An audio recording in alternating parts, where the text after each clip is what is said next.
नमस्कार। हिंदी की कक्षा में आप सभी का पुनः स्वागत है। हम पढ़ रहे हैं पाठ 4 चांद से थोड़ी सी गप्पे। पिछली वीडियो में हमने चांद के बढ़ते और घटते आकार के बारे में जाना और हमने जाना कि हिंदी कैलेंडर में जो दो पक्ष हैं, कृष्ण पक्ष और शुक्ल पक्ष में चांद किस प्रकार से बढ़ता और घटता है। इस कविता के कवि हैं शमशेर बहादुर सिंह। तो बच्चों, आज की इस वीडियो में हम पहले इस कविता में आए कुछ शब्दों का अर्थ जानेंगे और उसके बाद जो इसके अभ्यास प्रश्न हैं उन पर भी चर्चा करेंगे। तो सबसे पहले हम देख लेते हैं कठिन शब्द। सिमत एक शब्द आया था। सिमत का अर्थ होता है दिशा। और गौकी, तीसरी ही पंक्ति में देखिए आप, गौकी शब्द है। गौकी का अर्थ होता है हालांकि, यद्यपि। मरज, आप अंतिम पंक्ति देखेंगे तो मरज एक शब्द है, उसका अर्थ होता है बीमारी या रोग। बुद्धू, मूर्ख। और गप्पे, खाली वक्त में की गई गपशप। तो ये तो हुए इस कविता के कुछ कठिन शब्द जिनके हमने अर्थ जाने। अब चलते हैं अभ्यास प्रश्नों की ओर। आप पहला प्रश्न देखेंगे। इसमें आपको पहले प्रश्न है, उसके 2 विकल्प दिए गए हैं। उन्हीं में से आपको चुनकर बताना है कि इस पंक्ति का क्या अर्थ है। तो मैं पहला प्रश्न पढ़ती हूँ जो कविता से है। आप पहने हुए हैं कुल आकाश के माध्यम से लड़की कहना चाहती है। हमने जब कविता पढ़ी उसमें एक पंक्ति आई थी कि आप पहने हुए हैं कुल आकाश। इसका क्या अर्थ है?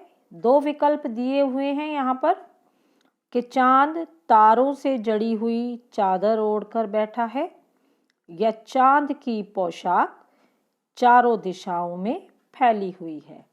और जब हमने कविता को पढ़ा था, जाना था, तो हमने जाना था कि जो उसकी पोशाक है, ऐसा लगता है कि वह चारों तरफ फैली हुई है, पूरे आसमान में, हर दिशा में उसकी जो पोशाक है वह फैली हुई है।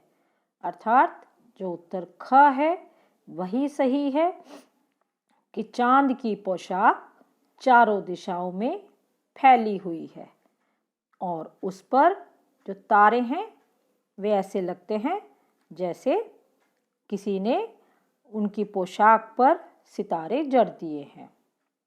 तो दोनों में से यही सही उत्तर है कि चांद की पोशाक चारों दिशाओं में फैली हुई है। अब हम चलते हैं अगले पृष्ठ पर। प्रश्न 2,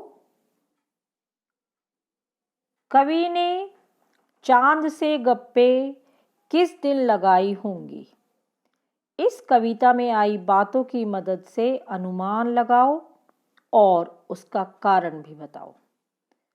अब कवि अर्थात यहाँ पर जो छोटी बच्ची के माध्यम से कवि ही चांद से गप्पे लगा रहा है। तो यही है कि किस दिन लगाई होंगी। आपको नीचे कुछ दिन दिए गए हैं और उनका कारण बताना है कि यदि पूर्णिमा के दिन लगाई होंगी तो उसके कौन से कारण है जिससे आप कह सकते हैं कि पूर्णिमा के दिन गप्पे लगाई होंगी, या अष्टमी से पूर्णिमा के बीच या प्रथमा से अष्टमी के बीच गप्पे लगाई होंगी। तो इस कविता में यदि हम देखें तो बिल्कुल ही शुरू में दिया गया है, गोल हैं खूब मगर आप तिरछे नजर आते हैं जरा। अब यहाँ पर चांद का आकार जो है वो पूर्णतः गोल बताया गया है और आप सभी जानते हैं कि जब हमें चाँद पूर्ण गोल दिखाई देता है, और वो कब दिखाई देता है, कल भी मैंने समझाया था, वह पूर्णिमा का दिन होता है जब चाँद हमें पूरा गोल दिखाई देता है। यदि हम इसके दूसरे विकल्पों पर चर्चा करें कि अष्टमी से पूर्णिमा के बीच, अर्थात जब अमावस्या है, कृष्ण शुक्ल पक्ष चल रहा है अमावस्या के बाद, तो अष्टमी और पूर्णिमा के बीच चाँद का बढ़ता हुआ आकार होगा, अर्थात वह आधे से भी अधिक बढ़ा हुआ नज़र आता है अष्टमी के बाद। तो यहाँ पर यह सही नहीं बैठता।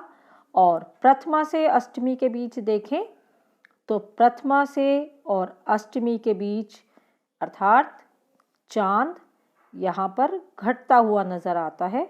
जब पूर्णिमा के बाद कृष्ण पक्ष आरंभ होता है तो चाँद घटना शुरू हो जाएगा प्रथमा से अष्टमी के बीच, ठीक है। या यदि शुक्ल पक्ष है तो प्रथमा से अष्टमी के बीच चाँद थोड़ा थोड़ा बढ़ना शुरू होता है, लेकिन कविता में चाँद को पूरा गोल बताया गया है, गोल मटोल गोरा चिट्टा, और पहली ही लाइन में बताया है कि गोल हैं खूब मगर आप तिरछे नज़र आते हैं ज़रा, ठीक है।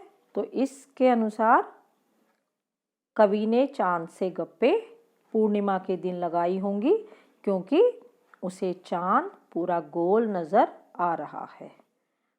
तो यह तो हुए इस कविता के अभ्यास प्रश्न, ठीक है बच्चों। यदि आप नीचे देखें भाषा की बात में, तो यहाँ पर देखिए आप, चाँद संज्ञा है, चांदनी रात में चांदनी विशेषण है। आप सभी जानते हैं कि संज्ञा अर्थात कोई भी नाम, चाहे वह किसी वस्तु का हो, प्राणी या किसी जगह का हो, लेकिन जब उसी संज्ञा की विशेषता बताई जाती है तो उसे हम विशेषण कहते हैं। संज्ञा या सर्वनाम की विशेषता बताने वाले शब्द विशेषण कहलाते हैं।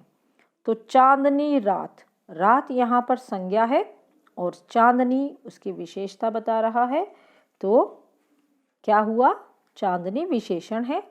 नीचे दिए गए विशेषणों को ध्यान से देखो और बताओ कि कौन सा प्रत्यय जुड़ने पर विशेषण बन रहे हैं। जैसे चांद में हमने नी प्रत्यय जोड़ दिया तो चांदनी बन गया।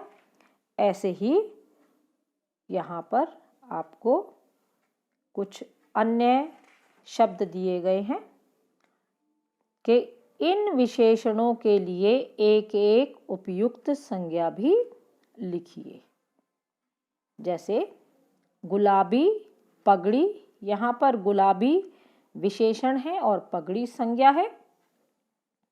मखमली घास, कीमती गहने, ठंडी रात, जंगली फूल और कश्मीरी भाषा। अब आपको इसमें से पहले जो विशेषण शब्द हैं वे देखना है कि कौन कौन से प्रत्यय लगकर वे शब्द बने हैं। जैसे गुलाबी, गुलाब में ई प्रत्यय जोड़कर गुलाबी विशेषण बना है।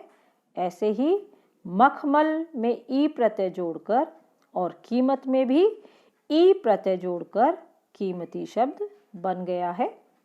इसी प्रकार ठंड में ई प्रत्यय जुड़ा हुआ है, जंगल में भी और कश्मीर में भी ई प्रत्यय जोड़कर जंगली और कश्मीरी विशेषण यहाँ पर बन गए हैं। तो अब मैं समझती हूँ कि आप विशेषण भी जान गए हैं।